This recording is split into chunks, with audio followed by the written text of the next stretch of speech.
In this video, I'll show you how to generate and download expense report in CSV format from your Shopify account.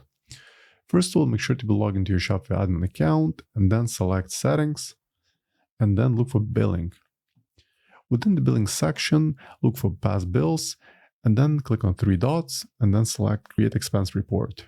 Now let's select Charge Categories. By default set as All, but you can actually select the specific categories like app fees, subscription fees, shipping fees, and so on. There's a whole list. And for the purpose of this example, I will export only the subscription charges. Let me select this category. Now let's pick the duration.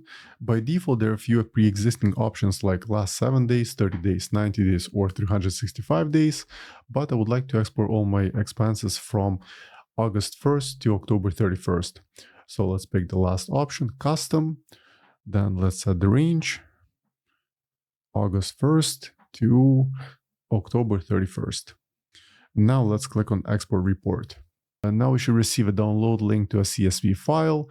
Let me go ahead and log into my email account. And there's the email. Let's open it. Let's click to download report. And the report has been downloaded to local computer. It comes in CSV format. Now let me open Google Spreadsheet and go ahead and import the report. For that, let's go to File, Import, Upload.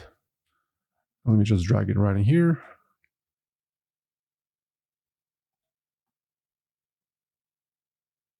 As you can see, the report contains some key columns like created a date, the charge category, the billing amount, in my case it's $0 because it's a test store, and as well the billing currency and so on.